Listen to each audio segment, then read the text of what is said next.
Let's go to that Pentagon briefing now. Updates. We're glad that we're able to do that. And as from previous days, I'll, no exception, give you an operational update, then turn it back over to Mr. Kirby. Don't have a lot of additional detail to offer you about the attack yesterday at the Abbey Gate, but I can confirm for you that we do not believe that there was a second explosion at or near the Barron Hotel, that it was one suicide bomber. We're not sure how that report was provided incorrectly, but we do know it's not any surprise that in the confusion of very dynamic events like this can cause information sometimes to be misreported or garbled. We felt it was important to correct the record with you all here. You've now seen that we've updated our casualty list to include a 13th service member killed in action. Our thoughts and prayers continue to go out to the families and to the teammates that we have lost. This is a devastating time for these Gold Star families, a title no one wants to hold, but we absolutely hold in the utmost respect. I can also report that 2 flights landed at Ramstein today carrying our wounded personnel from the attack. These personnel have been transferred to Landstuhl Regional Medical Center and are receiving care. In Kabul, commanders on the ground continue to assess the risk and the dynamic situation there as they have been since the beginning. Force protection remains paramount with the continued threat. We've continued the evacuation mission yesterday, as you saw, as you reported last night, and I'll give you an update of how things have gone in the last 24 hours. Yesterday, 35 U.S. military aircraft, 29 C-17s and 6 C-130s departed with approximately 8,500 personnel. Combined with 54 coalition aircraft departures, an additional 4,000 personnel left Kabul for various intermediate staging bases. 89 flights total yesterday out of Kabul, totaling approximately 12,500 evacuees now safely out of Afghanistan in a 24-hour period. In the past 24 hours, more than 300 American citizens were evacuated from Afghanistan, bringing our updated total to approximately 5,100. We continue to maximize our efficiency, and since U.S. and coalition forces began the evacuation, approximately 111,000 evacuees have departed safely. The State Department consular officers continue to screen and process people arriving at gates around Kabul. Some gates have been closed, as we reported, but American citizens, SIV applicants, and vulnerable Afghans who have the designated and proper credentials will continue to be processed for departure from the airfield. There are still approximately 5,400 individuals on the airport as of this report awaiting for flights out of Afghanistan. We have the ability to include evacuees on U.S. military airlift out of Afghanistan until the very end. The Department of Defense has the continued responsibility to support the State Department in the ongoing movement evacuees through our intermediate staging bases and safe havens all the way to the United States in the coming days and weeks. On that topic, here's a quick update on the military installations in our safe havens and staging bases in CENTCOM and EUCOM that are helping transition all these flights. CENTCOM locations, including Al Udeid Air Base, steadily receive, process, and transfer passengers to follow-on locations in Europe and the United States. Today, EUCOM will receive about 19 flights and approximately 5,000 passengers in Germany, Italy, and Spain, including the Naval Station Rota. In turn, 6 flights will transport about 3,300 people from Europe to the United States.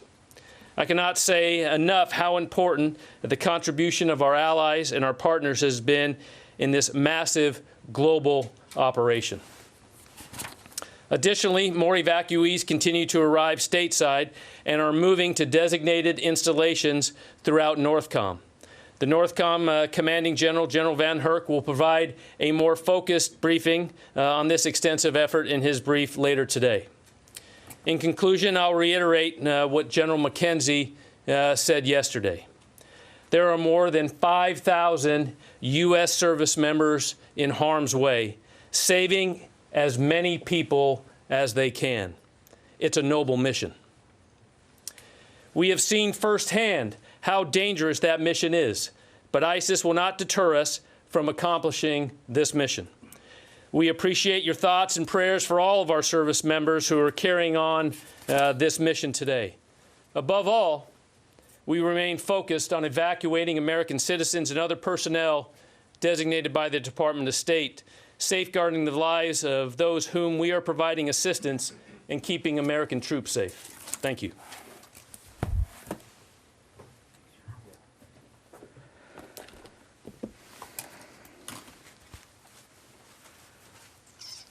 Okay, I just have one other thing to add, and it's a good segue from what the General ended with. Today, the Department of Defense can announce that it has authorized Marine Corps Base Quantico, Virginia, Fort Pickett, Virginia, and Holloman Air Force Base, New Mexico, to provide additional support to the U.S. mission to evacuate Afghan special immigrant visa applicants, their families, and other at-risk individuals. These installations join Fort Lee, Fort McCoy, Fort Bliss, and Joint Base McGuire-Dix in providing this support. The Defense Department will continue to support the State Department in providing temporary housing, sustainment, and support inside the United States for a capacity of up to 50,000 Afghan special immigrant visa applicants, their families, and other at-risk individuals.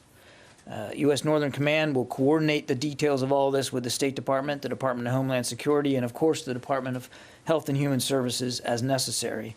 And it will be provided under presidential drawdown authority to the maximum extent possible, with additional support being provided on a reimbursable basis. And as General Taylor let you know, we have General Van Herk, the commander of U.S. Northern Command, coming into the briefing room with you later this afternoon, and he'll be able to provide a lot more context on that. With that, we'll take questions. Lita. This is probably for the general.